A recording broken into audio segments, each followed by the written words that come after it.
I'm aware of how egotistical this sounds. Sometimes my biggest inspiration is myself. Right. When you look at your past history of things that you've done, it's a reminder of you can do this.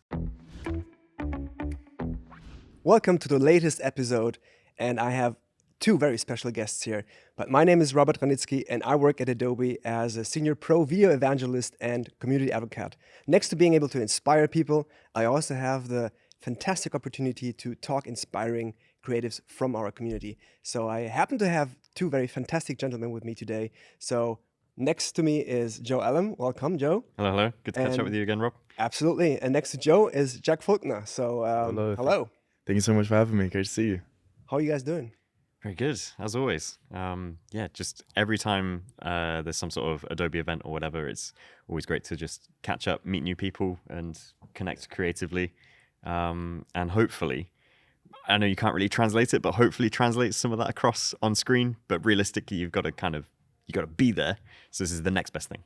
Absolutely. And what I love about working with the community and especially when there's fantastic folks that if you know them for a while, it's almost like coming back to like a family reunion kind of thing. You know, it's like I'm always looking forward to to be with the community and not look at it as work, but more like, oh great, I'm gonna catch up with this and that person and see this and also meet new persons. So that's always amazing.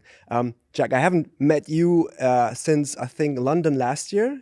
So it was London Max last year. Yeah, I was introduced to you, and we had so many interesting conversations. I loved it, and it was really nice because it was at that point where I was then able to meet more of the Adobe community, and it's so fun now, like coming to these events and seeing so many familiar faces. I still get so excited. I don't know about you, but if I get a message from Adobe, I still get really excited. So it's awesome. Good. It's really good. Just to give some context to everyone that happens to maybe not know you, Jack, you work as a visual artist and educator, a lot in the field of AI and Photoshop. Joe is an all-around creative, basically, mostly known for his videography and filmmaking skills, but also very deep into photography and design in general. So both of you trigger a lot of points that I really enjoy and love talking about. So I think it's going to be an interesting conversation that we want to have. But before we get deep into the conversation, I want to warm us up a little bit with a couple of rapid fire questions. Okay, you ready? Yeah, let's go. You I ready? think so. All right, so I don't know is it rapid from us as well? everybody, throw out the answer. Who knows? Absolutely, yeah. Surprise our own selves. All right, I'm not going to say who's going to be first, but Jack, you start. ID first or execution first? Ideation or execution first? Definitely ideation. Okay. For sure. Ideation probably happens, but then I quickly execute. And then if I don't, it's a long time. Okay. Yeah. I'll sit on an idea for a long time. Joe, coffee, tea, or wild card? Coffee. Coffee? Tea, 2 sugars. That's all me. Oh, that's very British. Yeah, tea, 2 sugars, a little bit of milk, sorts me out. What would the wild card be? Well, whatever you say, orange juice or I don't know, vodka. Thought you were going to do depending like a Russian roulette of a Bit of Erdinger, sorts me out. Yeah, like everyone is different, right? All right, Joe, one European city that fuels your creativity. Ooh, Barcelona, definitely. Oh, nice. Yeah. Okay. And for you, Jack? I would say Berlin. I mean, I'm half German, so going back to Berlin, it's a lot of creativity, but I just feel so happy when I'm there. Yeah, I can feel that. Yeah. So, Jack, one trend you're absolutely over. I think overusing the same AI models and holding on to them. Like, so many AI models are coming out. A lot of them are overrated. Explore, figure out what actually works for what you want. That's what I'd say. Okay. And one trend you're excited about? I would say probably testing out, again, new AI models, but Kling's coming out, like really, I think Kling's now in Firefly. So I'm excited to try that out for sure. Okay. What about you, Joe? I don't know if this is a bit of a meta answer, but just trends themselves I'm tired of. Like just doing something that's already been done. Like I know it is hard to do something new all the time, but as soon as I see something, and if it's the first time I've seen it, I'm like, oh, this is cool. And then as soon as I see someone else do it, I then start questioning that first one I saw. I'm like, was that the first time that was done or another time? And I just sort of lose a little bit of credibility on what I'm seeing. So following trends and doing trends, bothers me. But you got to feed the algorithm, right? Yeah, but We save that for later. yeah. What is one trend you're excited about? Back to basics. Just people making stuff for themselves. Just when all the top dogs topple over and everything collapses, all that's left is individuals making stuff. I'm looking forward to that loop coming back around. Nice. Jack, solo creator or team energy? I kind of want to say hybrid of both. I think it's important to be solo sometimes, but I think it's really important to work as a team. So I'm going to go a bit rogue and say a bit of hybrid. Sorry about that. Yeah, but that's fair. Yeah. Yeah, I'll join you on that. Yeah. Yeah, I'll be the hybrid half to you. Yeah, thank you. Make it Thanks, 3, Joe. you know, Yeah. like, Perfect. same for me, like back when I was freelancing, like a lot of projects solo, but of course a lot of projects also only can happen and manifest in a team. Yeah, I will say what's very valuable though is when you have a team of people where everyone can do everyone else's role. That way, no matter, if you're, say, on a film crew, you've got people who have experience with audio, with lighting, with, actual camera work and production stuff.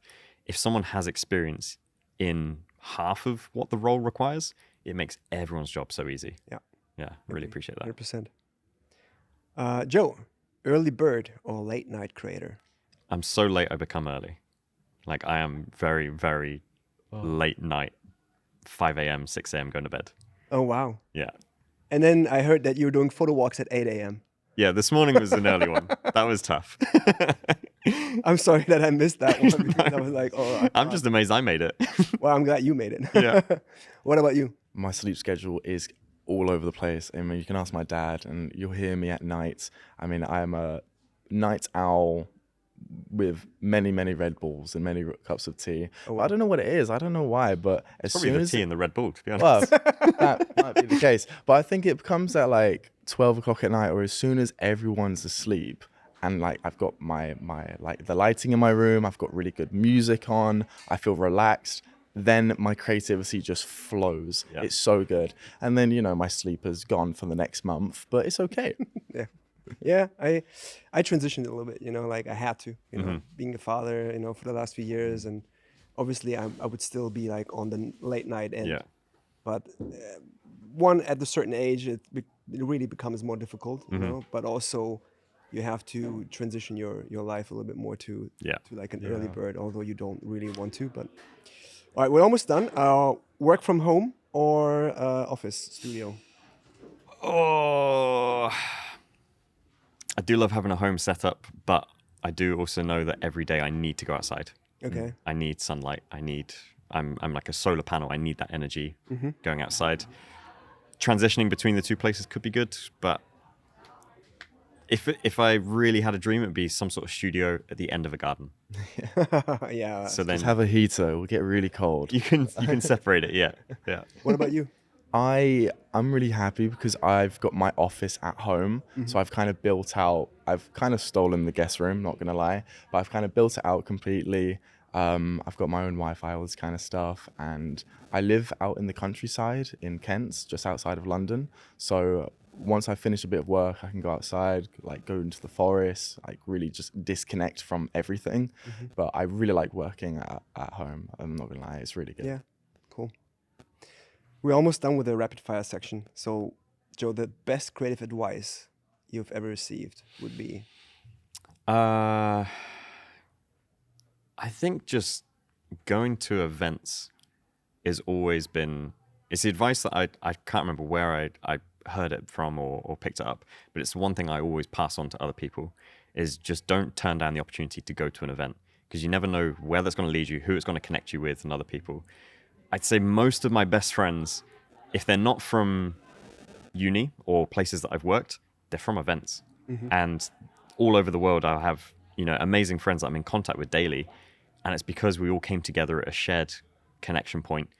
I've gotten most of my work through events. Everything has all just been through networking and free drinks. Definitely helps. Yeah. I can definitely say with the networking as well is try and connect with as many people as you can. Networking is so important, but I think a lot of people treat networking as only business. I think it's really important to build a genuine connection with someone, and then business can come along down the line. You never know who you can collaborate with. But the best piece of advice was actually from a song. So one of my favorite music artists, it's like deep house, kind of bit of techno, called Bronson. And at the very end, he said, he was like, I would rather fail than not try at all. And I really resonate with that, because there are so many places in my work where if I didn't try in the slightest, I don't think I would be here now. Like, I really, you got to risk it and just experiment, see if it works. If it doesn't happen, at least you tried, you know? Yeah. I love that quote. It resonates quite significantly with me, because I'm taking a lot of inspiration also from other fields of work in life, not just the creative field.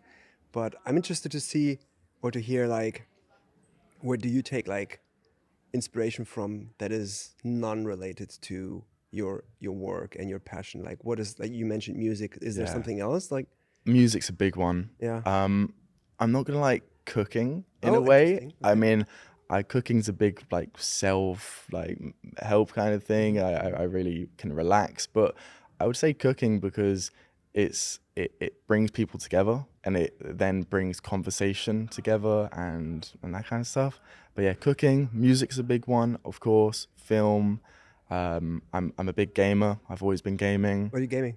Everyone's gonna call me a nerd, but I'm 25 years old and I still play Minecraft. You know, I Oh, love wow, it. okay. Yeah, I think You're it's making brilliant. stuff. Yeah. Mate, it's honestly, I remember playing it when I was younger, and I remember being young and building castles with like cardboard boxes, and I was like, oh, now I can do that in Minecraft, and I don't know what it is, but now I kind of, when I'm not creating on Photoshop, I still like being creative and being relaxed and that kind of stuff.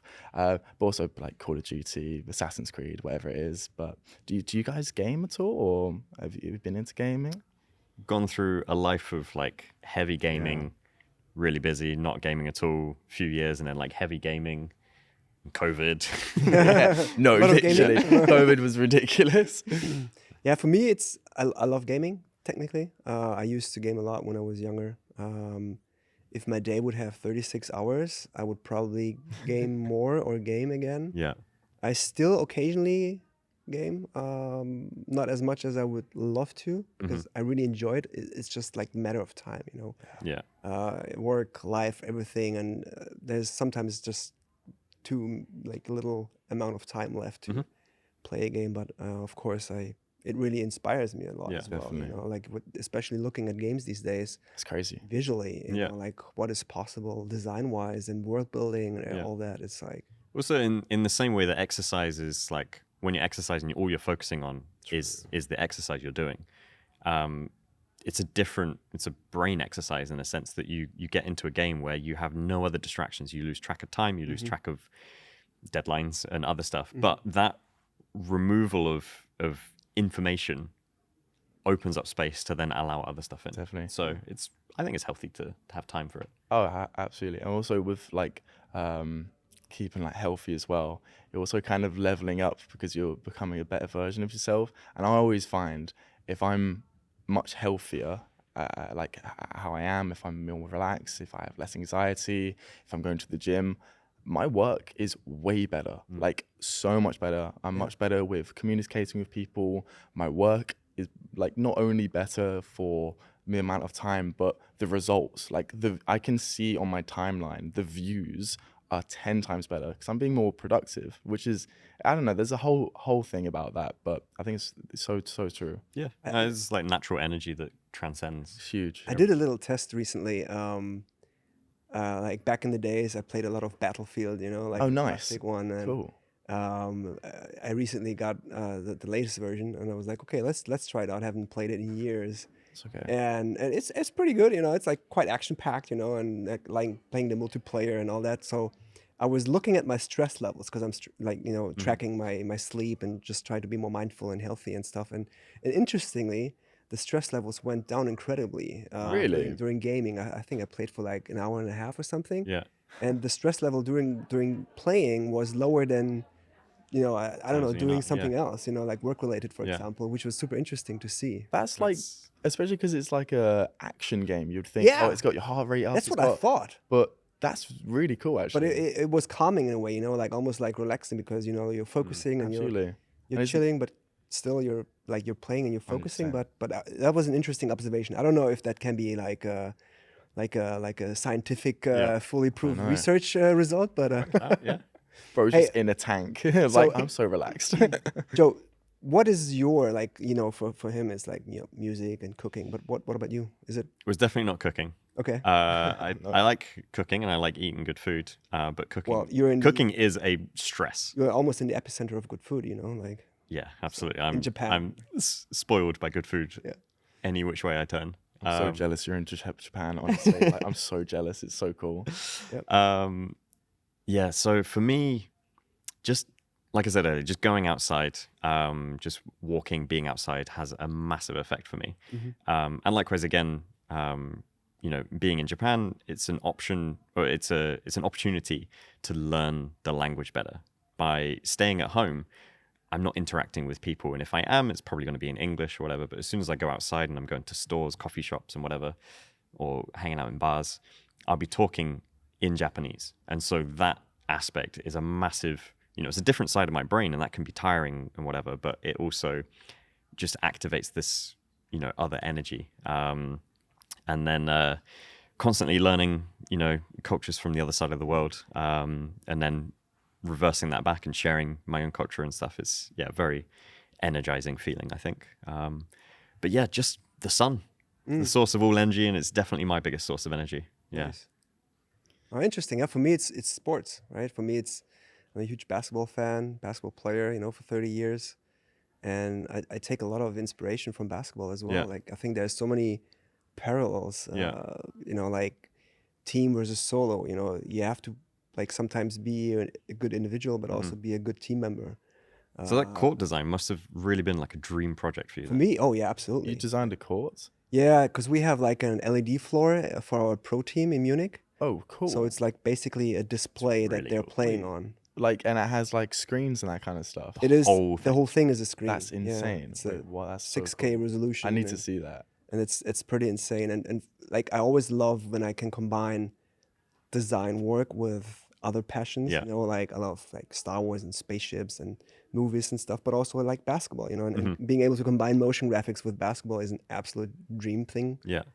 But more like in a bigger way of like what inspires me. You know, like failure and stuff like that. You know, like how to you have to pick yourself up after you lose a game. You have to pick yourself up after you lose a job, or if something didn't work out in whatever tool or whatever project or whatever thing. You know, it's always like, you know, you continue to, you know, to iterate and to work on it. So for me, I find a lot of resemblance in sports as well as work, and also it clears your mind. You know, like whenever All the time. you know, work out or play basketball, it's almost like having like a reset button, and then I can like physically drained, you know, especially with my age now, but mentally I'm like, okay, that was great, let's go. And it's just kind of reminded me or triggered something, and I'm aware which camera to look at. I'm aware of how egotistical this sounds. Okay, this is crazy, whatever, but bring it on.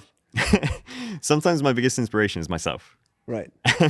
I know how that sounds, but when you look at your past history of things that you've done, it's a reminder of you can do this. It's like, oh, I did that. I made that video and it worked, and it you know, did the thing where it's like, oh yeah, I went to that place and I got the right light and I hiked up whatever, and you know, I made it happen. I put the effort in, and look at the result that I'm still happy with now. And so when you go through lulls of like not being inspired or not knowing what to make, sometimes all you need to do is look at what you've previously made to then just be like, oh no, I do remember at that time, I wasn't sure if I wanted to get up. It was kind of bad weather and whatever, or I was up late the night before, but then look at the result I got. And so that sort of re-inspires you just based on experiences like that. You know, muscle. It comes back to a self-belief thing, you Yeah. know, like having self-confidence in yourself, in your work, which I think, to be honest, more people should have, but actually a lot of people are struggling with. Definitely, in the creative field, you know, like you always have like this imposter syndrome, you know, like, oh, I'm not good enough, you know, how much should you charge? Oh, I don't know, should I charge 10K?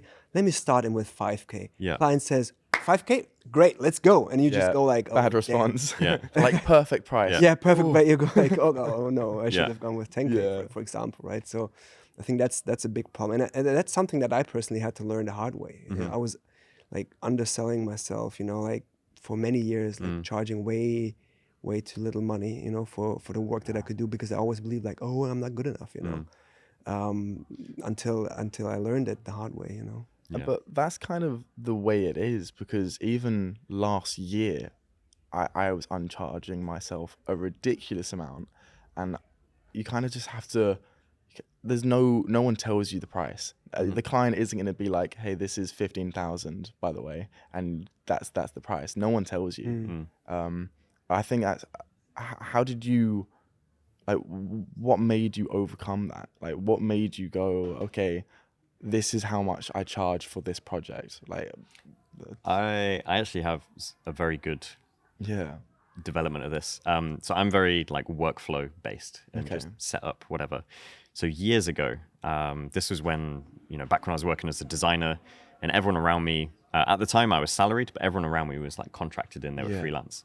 And they're all talking about day rates and stuff. And they're like, oh, my day rate, you know, is £240 a day or whatever to be there as a designer. And I'm like, really? Okay. And just like kind of hearing that, but just hearing people have certain day rates. And then when you go into like film and photography, people have day rates or line items for different things.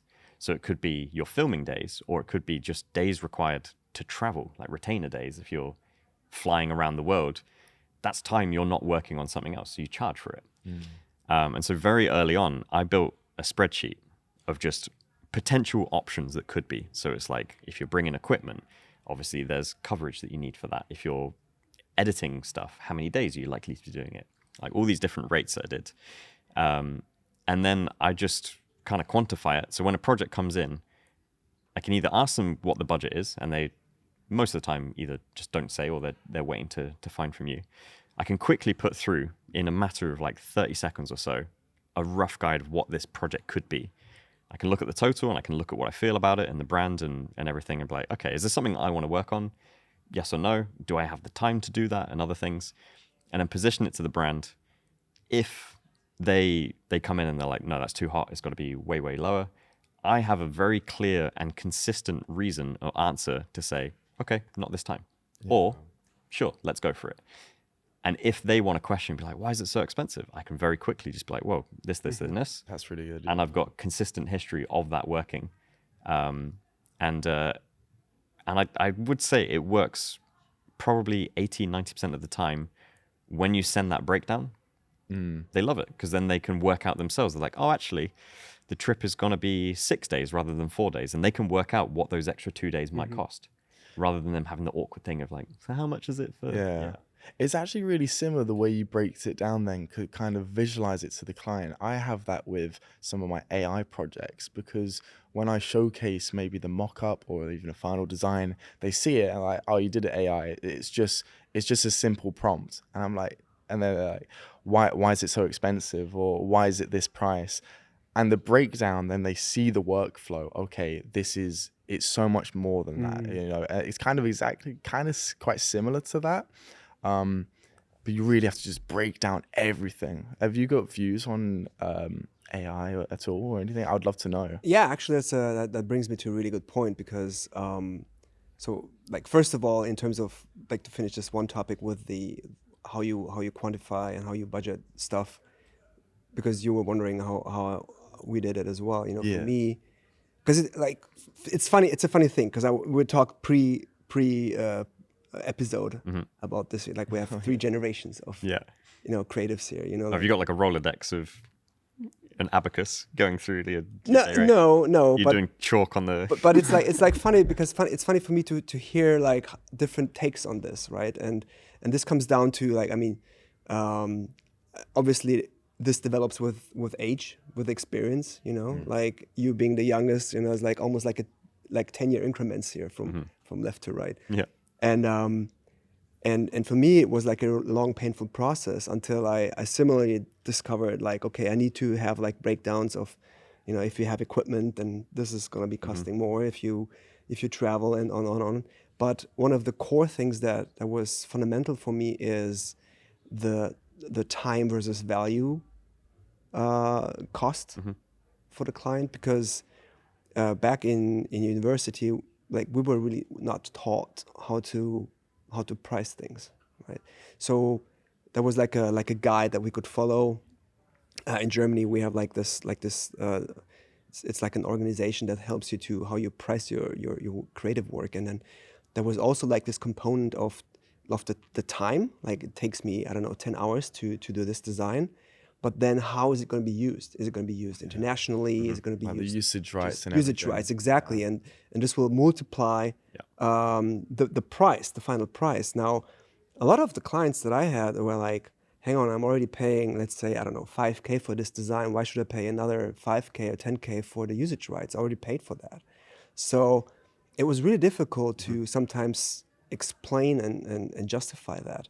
So I sometimes I just went to like package prices, like doing like, okay, this is this amount of work, but this is the value of it. So it's like a lump sum at the end that I'm charging. And also like conversations with folks like Chris Do, for example, really opened my eyes as well. Met him many years ago in Los Angeles at Adobe Max, and was a lucky guest at his podcast Nice. 2 or 3 times, and we talked about how you price and how you value your work, and he made that great example of, all right, if I can make you a logo in 1 day, is it only worth 1 day of work, or is it actually worth more? Yeah. But the thing is, it took me 10 years to be able to do it in 1 day. Yeah, I 100% agree on that one. I know exactly what you mean. 100%. It's like with the Photoshop stuff. I used to do cover art for music artists, and I can remember spending, no joke, cutting out an image, blending it properly, getting everything visualized, it taking, I thought it was like 15 hours or something. Yeah. It was ridiculous. I can probably do that in like an hour, probably less, and get everything finished. But as you said, it's that. So should I pay you less because you're faster? No, I think I become more valuable because it's less time. I've got the experience. Exactly. Yeah. And I think that's where us creatives with experience become such valuable assets. 100%. Now going back to the topic of AI, Of because course. you mentioned that. I know you're very big on AI work. Saw some of your work. Thank you. Saw it here, saw it also online. What you're sharing on Instagram, and we talked about prompts and all that. And I would like to hear both of your experience and also your take on AI and prompts, because I think there's like a misconception outside a lot. Yeah. Like, oh, AI is there. It's easy. It's a one-stop shop. It's one click, one prompt, done. All right, we're obsolete. So how do you? Well, I think first that is everyone thinks that. A lot of people do. And it's fair enough because you see all these incredible designs and it's AI. Okay, it must be a simple prompt. But every prompt has so much structure to it. You got to treat the prompt like a full visual identity, really understand truly what you want to create. But at the end of the day, it's an AI model. So it's not going to be exactly what in your head. So that's where the value comes as well as a creator. We can really push that. But for the prompting, I think what works for me might not work for other people, but this is a general structure. So you have your subject, talking about the subject. So say we did one earlier at Firefly with Firefly boards, and in the prompt I used, I was showcasing, use the exact facial recognition of the image reference one, and then to push that further, you would then get more image references of your face alone. You would show this side, boom, boom, boom, put it all into the prompt, and then do, again, more detailing in the prompt for just the face alone. We're not talking about anything else. We're not doing the environment. We're not doing the camera equipment. We're not doing angles. Right now, it's purely on who the character is, who the person is. Could be a dog, could be anything. But you really have to focus all your detailing onto this so the AI model doesn't guess. Because a lot of the time it will be a very simple prompt and then it will be a lot of guesswork. And you might be using an image reference of yourself, but because you're not giving that extra step, it won't really look like you. It might look like you, but then you zoom in more and it's just not you. So that's really where it becomes important to understand the depth of prompting. And it is challenging. It really is. I mean, I'm a visual person, very much so, and maybe you might be the same. I think we all are, but it's where breaking it down step by step, testing it out and seeing what works. But once you have your structure, then maybe jump onto Claude. You can then build up the prompt even more. You know, you can copy that, bring it over. There's so much. I could talk so much about this, but how do you treat your results that you get out of, let's say, Firefly boards? You go into Firefly boards, you do your prompt thing, and then you have that image. Is that it, or do you take it always to Photoshop or some other sort of? Good question. I think it depends on the project or what I'm doing. A lot of my content, I do educational videos showcasing the tools or showcasing a brand new feature in Photoshop. But for example, I did one quite recently and I wanted to get the visuals like really striking. So when you're on the feed, I want it not to just be a random stock photo. I want it to really draw your attention in. So I built that image in Firefly boards using, I use Flux, Nano Banana. I really built the imagery. And then I got like the base kind of image, brought it over into Photoshop. But also sometimes it depends on the prompt. It works. You know, that can be it. And then you can bring that into the video. But I spend so much of my time in boards that I kind of figured out the workflow to work perfectly. So I'm not going back and forth. I mean, Photoshop's integrated into boards as well. There's so many things. I'm like a massive nerd about this. Yeah, I can tell. It's great. How about you, Joe? What's your take on all of this? Especially being someone that, that grew up with a camera more or less. Yeah. So the more the conversation and dialogue around AI continues on, the more I recognize my position and my thoughts and feelings. And I'm very much a hands-on, I'm going to make it, I'm going to be involved. I love the process is often the reason why I'm doing it. And so the thing that bothers me so much when I hear things about AI is how the answer often is like, it's so easy, or it's so end result related quote. And I'm like, cool, yeah, but I love the journey as well. Like I love being out and capturing it and interacting with the people that I'm maybe working with if I'm filming something or doing it, or just like, I can smell the environments that I've been in when I was filming people doing pottery and those types of things, the dust, the light that's coming in, like everything about that has built core memories to me because it was a journey. And then, like we were talking earlier, the energy you put in translates and comes out. If you were there having an amazing time, that comes out as well. The idea of just kind of copying and sort of pasting elements to it, and I agree, you are building up your layering and other things, but on the one hand, there could be, a conversation of people being defensive with AI, like it's not just sending a prompt. And I agree, it's not just sending a prompt. But I also worry that potentially does a disservice to the previous methods of it's not just taking a picture. You're building up a profile of who it is you're, charactering or casting for this role that you're doing and stuff. So there are layers and depth to all of it. But I just know that for myself, I enjoy the process. I enjoy the workflow to it. I like to be on my feet, out and about doing it. And that's just how it fits and sits with me. So, I mean, yeah. Oh, I was just say, don't get me wrong as well. I love the process. I mean, I first did Photoshop. I started Photoshop when I was 14, 15. Fell in love with the fact that I could create something from just my imagination. And I love the fact that when I was first using Photoshop, it wasn't perfect. I kind of sucked. Like that's just how it is. Yeah. But the process of getting better, cutting out the image myself, blending it myself, I still prefer doing that. I think it's amazing. But when I now use Photoshop, I like the AI efficiency within it. Now I don't have to spend an hour cutting out an image. I can just do select subject. I still go in, refine it myself, that kind of stuff. But I definitely agree with, doing it yourself is still so rewarding, and it adds value as well.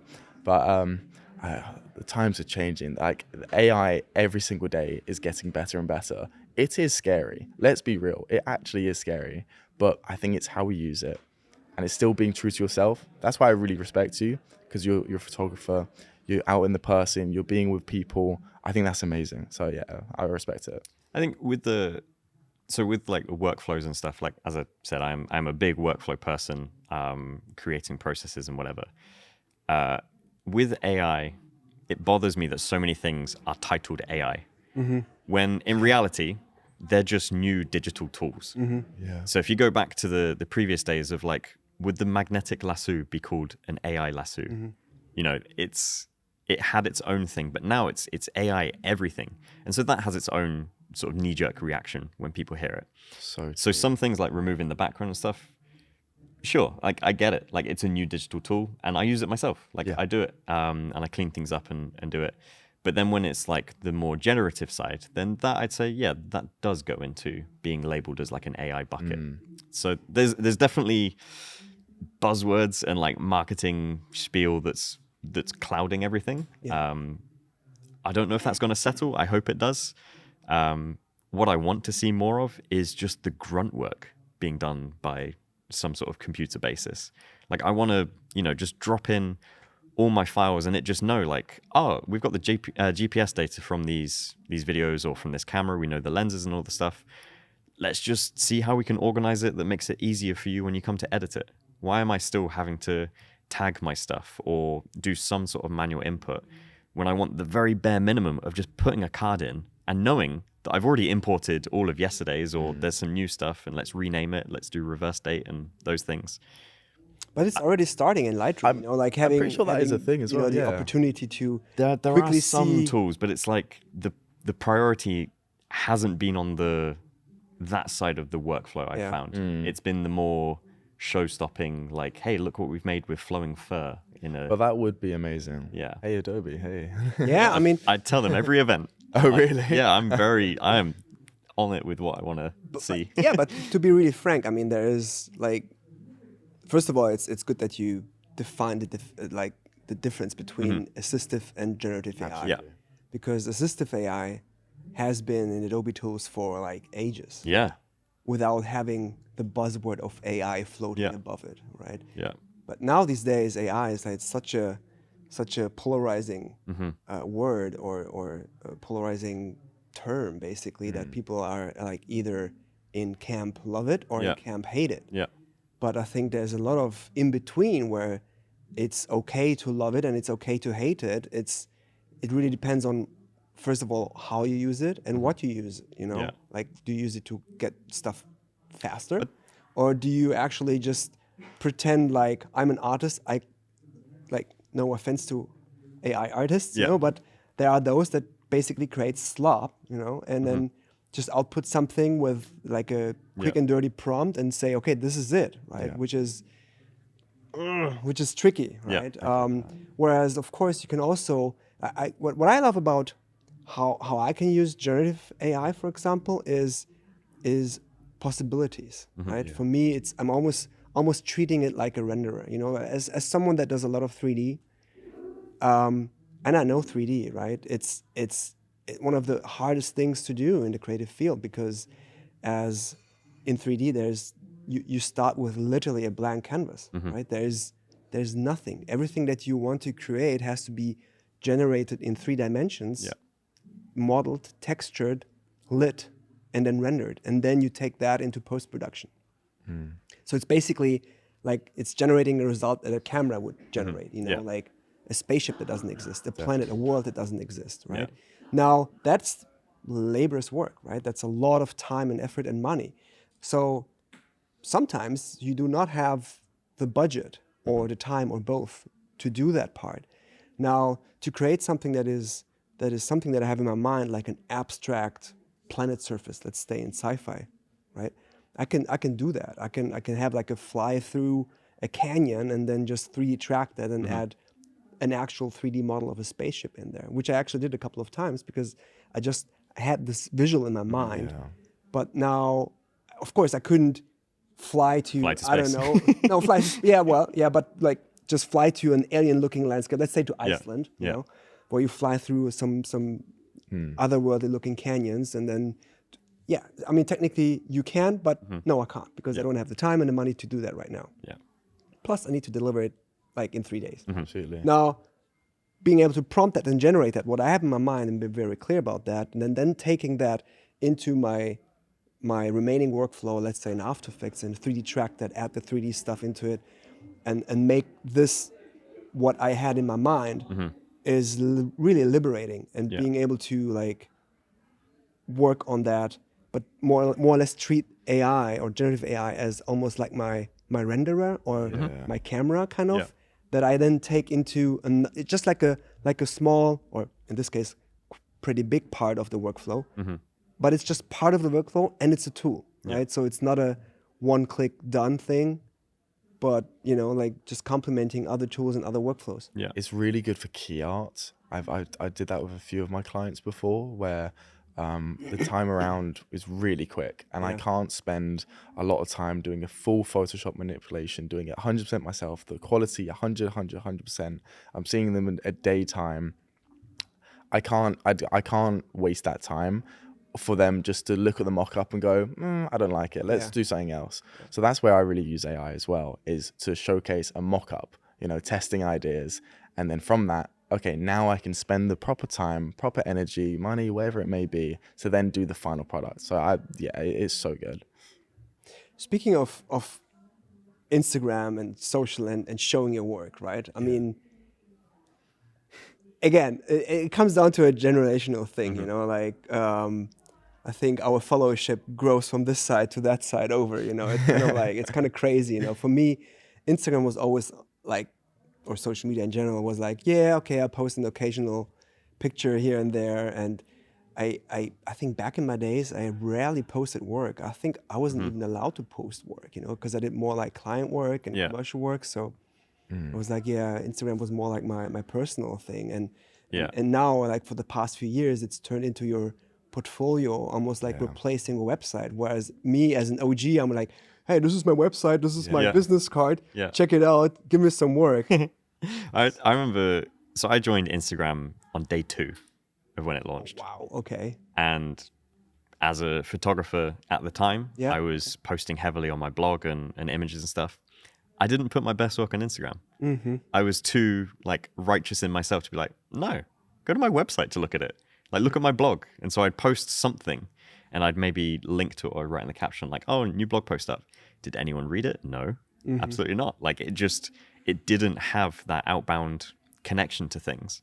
And of course, at the time, like images, they all had the frames. They had to use a filter. So they had some Instagram aspect built into it. And I was like, no, I don't want to put my best images through that. I'm going to do my fun ones. And then a few years later, or like over that time, I think it was when the Android release came out, those restrictions got removed and you could add from camera roll and other stuff. And even then, I didn't show my best work. I still was like, no, I'm not doing it. Even designers, if a designer was on Instagram, everyone was like, whoa, what are you doing, dude? This is for photos. Yeah. Like, it just wasn't a thing. And I've noticed it in this year off, and even last year as well. There are agencies that I've known of for years, and then they post their Instagram, and I'm like, wait, I don't follow you. Like, I know your agency. I used to look at you on like Behance or like on your blogs and stuff. And I go to their Instagram, and I'm like, damn, I should be following all these designers. Like, I didn't have in my head that Instagram could be for design. Right. And so that's been like a transition of acceptance, I guess, from, what's posted on the site. Now, of course, I do post my favorite images I've taken, best work and stuff. And your very stuff rally is phenomenal post on Instagram, to the blog. So thank you. Everyone, and the same is true for you as well, right? So just like a big shout out, to follow these gentlemen here on social. Just definitely need to post so much more. I lost traction. I post so much. I mean, I've kind of I've been always posting like my storytelling through my graphic design and my visual arts. I use a lot of astronauts in my design to kind of showcase myself, but also I use astronauts because I want other people to make their own story with my artwork, and astronauts don't have race, sexuality, nothing predefined to them. So you could look at my artwork and build your own story. Same with you, same with anyone really. Yeah. So I really like that. But something that really transitioned my page to go from like 300 followers to over 100,000 was posting educational work. I've been doing a lot of self-taught for over 10 years. So now giving this kind of for free, that's where it's just gone crazy. But that's interesting because I clearly remember back in my younger days, that way more gatekeeping. Yeah. Like, oh, I'm not gonna tell this trick because it's my secret sauce, secret recipe kind of thing. But this has changed in the last 10, 15 years dramatically to like almost oversharing everything and almost being like, all right, here's my workflow, and what's your take on that? Well, that, I mean, that's where money is, to be honest. That's where people are building these businesses and really bringing so much value, is because if someone's willing to showcase their workflow and they're showing clients and showing these companies, oh, wow, this guy knows what he's on about. Let's hire him. Let's see what he's on about. Also, I don't know about you, I just really enjoy it. I love showcasing people new tools. I get excited when people are like, hey, I watched your tutorial, I made this, look what I made. I'm like, that's amazing. I'm so happy you made that. That's so cool. So there's a huge range of things, but definitely I still see a lot of people gatekeeping everything, but you can just look it up on YouTube and it'll be there. I have a nuanced perspective on gatekeeping that I've realized in recent years. Not everything needs to be shared openly and available, but at the same time, if someone questions, don't hold it back. So take, for example, like travel. We see how travel has changed since Instagram and posting, and people always posting these hidden gems and other things. That has become such a saturation for the tourism industry and for the people living in those places that suddenly they have an influx of tourism that they didn't have previously. It hasn't naturally grown. It's grown at a rate explosive to what a city could develop or something. So posting exact locations, and to the point where people will pin stuff exactly. And that bothers me when I've been around other photographers and they will, for example, go to a spot specifically to get this one image, and they'll have a reference photo and they're like, I want this photo. And they might be disappointed if the light was different. They're like, oh man, like I didn't get the shot. And like, get your own shot. Like, sure, you can be in the same place. And I've been to a lot of those places where a lot of people are taking images, so I'm not hiding from that at all. But again, like the journey between that, going from point A to point B, I'll have my camera in my hand. I might find other stuff along the way, but I see other people who close off from that. And it's when they get to that destination, that's when they get the shot. And so by gatekeeping that location, or rather just making that location a little blurry or ambiguous, opening the parameter of where that could be or what it could be, allows the journey for natural flow to find your own variance. So it's like in the direction of, not the actual destination. So that's kind of my nuance to it, is like, for example, I may post a photo and I'll tag the city or the state or something, rather than like this particular bridge. If someone messages or comments and they're like, hey bro, where was that? I'm like, oh, that's this bridge. Like, I'm not gonna hide from it. But at the same time, sometimes you put that information out and people will still message. And I'm like, dude, it's in the caption. Like, just you know, read it. yeah. And so that is almost like a, like how some school teachers, for example, a teacher is always a teacher, whether they're in school or they're somewhere else. They will always have their element of like, teaching someone through some lesson. And that to me is, I feel like a little bit of a responsibility posting stuff, social media, is that you still have to, if you're an educator, you still have to continue to educate people so that they'd learn to learn from themselves, not just get the end result. When it comes to, say, gatekeeping, like design tips and stuff, I think that's a different story. Like, you're showing a process, you're showing a tip. I learned a lot of my design stuff through magazines way back when. But again, if you're posting something and you're like, set clarity to -10, highlight to -47, shadows to +2, like these types of very, very specific things, that's only going to work for that specific image.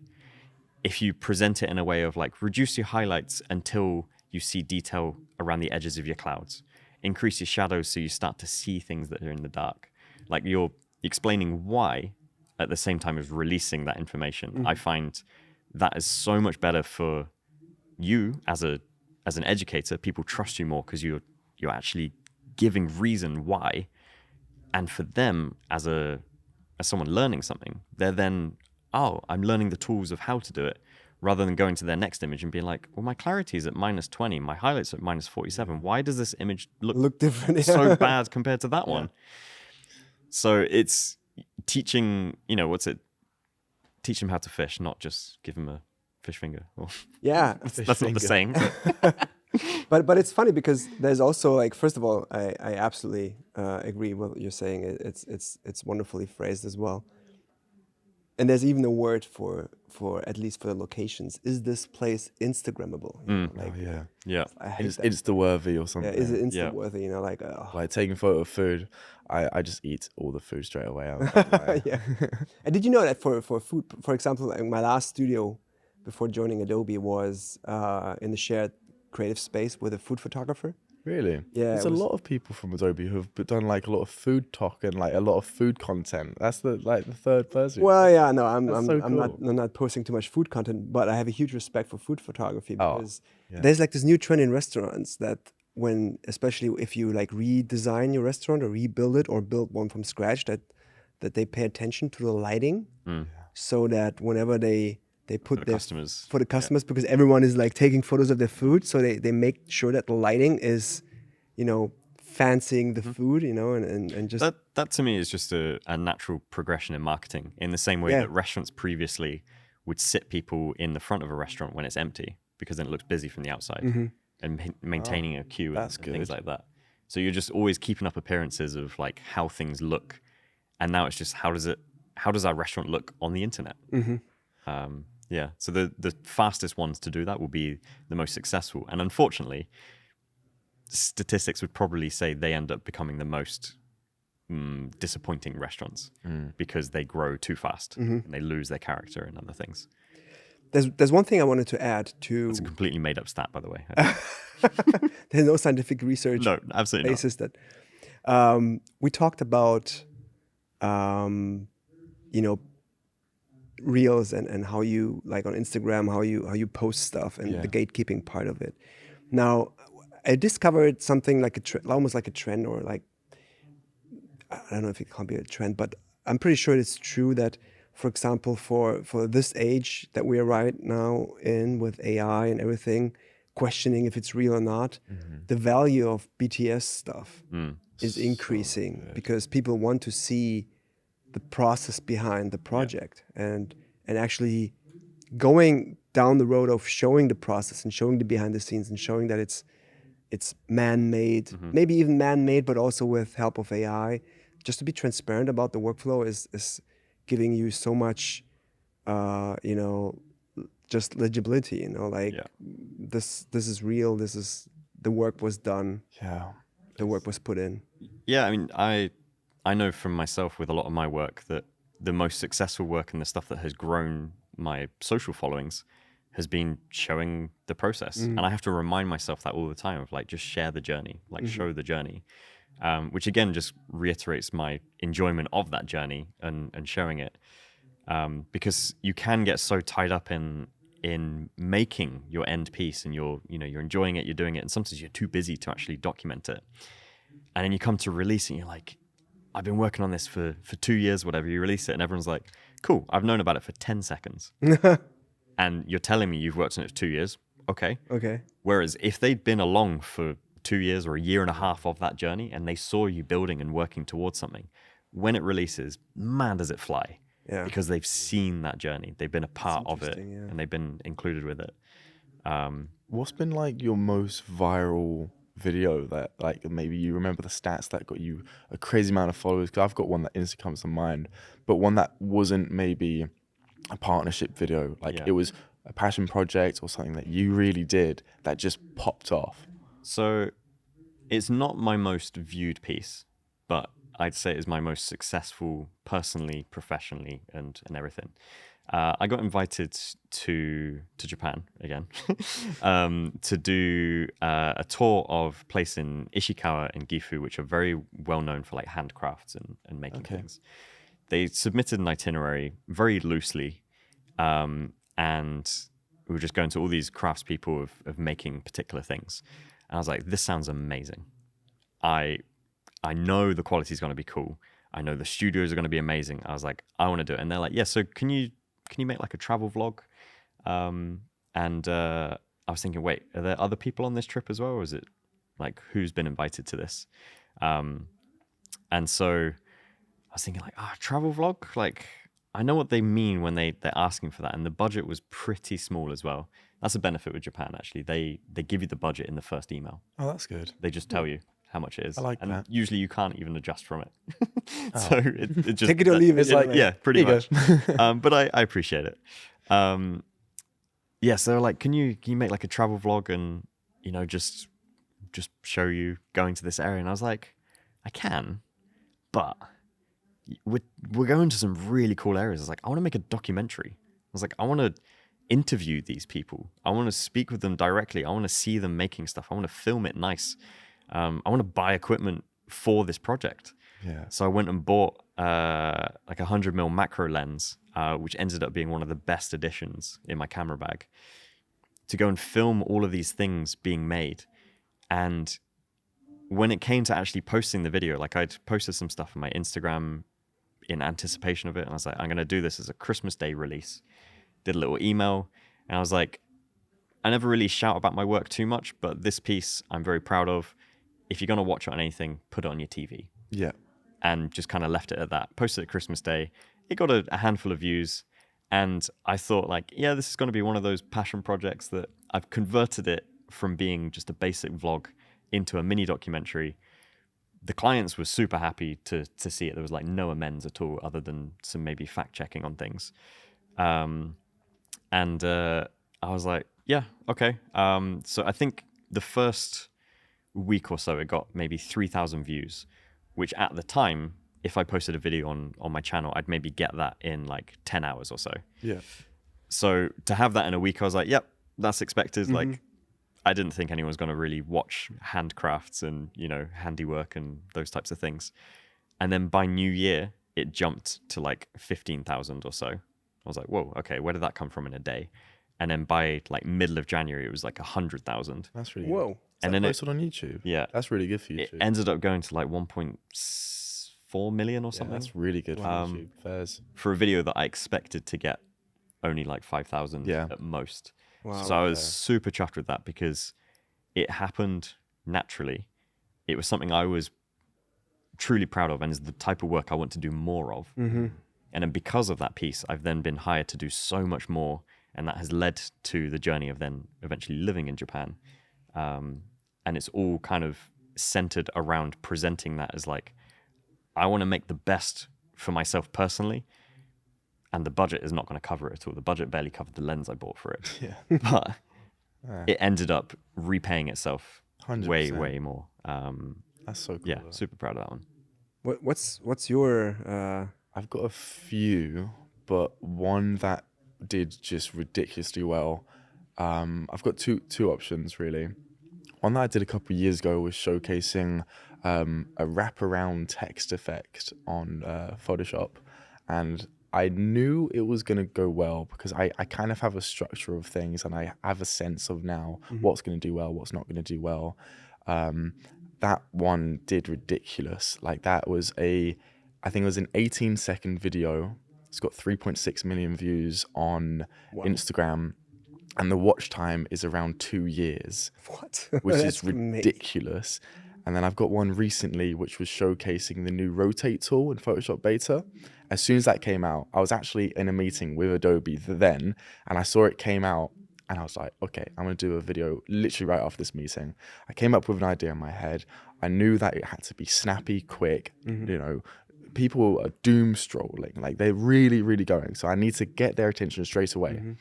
The video is 10 seconds long, and it's straight away showing the rotate tool in action, and it's of a golden astronaut on a horse rotating the tool. So that's, it's interesting. I'm watching it. Underneath was from Interstellar, you know, the meme where he's like looking like crazy or something. And then I put Oppenheimer music on top, so it's got the attention. And that video went insane. I saw that like one, yeah. It went crazy viral. People were stealing my template I messaged them, of course, and yeah, that went insane. But I knew it was going to go well because even down to the caption, the SEO was perfect. You know, in the first caption of the line, it was telling you what's going on in the video. It had direct like attention and everything. But I'm very proud of that one because these years of work with all my reels and stuff, there's so much trial and error. So I was really proud that I knew it was going to go well, and it did. So I'm really happy about that. Yeah. Yeah, I think one of the worst things that can happen to creatives these days is not going out and showing their work, right? Yeah. Because there's like this quote, I don't know from who it is, but it goes along the way of, you could be the best artist that no one knew, you know, if you're just hiding in a basement and never share your work online, but also going back full circle now on events, you know, like off or other creative events where you just go and hang out and talk to people, and this is where actually the magic happens. You know, it doesn't happen in an online seminar. It happens when you meet like-minded folks that, you know, that share the same passion that you wanna enjoy and have a good time with. So guys, I think this will wrap it up for us. This was amazing. Pre episode, we talked about if we end up having a good conversation and the cameras happen to roll, that's gonna be nice, and it's gonna be good if we feel like we could talk on for an hour or two. Unfortunately, we feel like this because we have to wrap it up. But fortunately, it's fine. When that cuts, we can just chat outside. Yeah, we can carry on chatting. No, it's been an absolute pleasure having you two. Thank you so much. Thanks for having us again. Yeah, Rob and Adobe, everyone. I mean, honestly, it was perfect and it was really good. I was really interested, like hearing more about you. I've seen your work a little bit online. I saw your name, so I stalked you a little bit. But yeah, great, and always a great seeing you, Rob. Thank you so much for having us. So this concludes our episode, guys. It was fun, and for everyone listening and watching, make sure to check out all the other episodes that we have.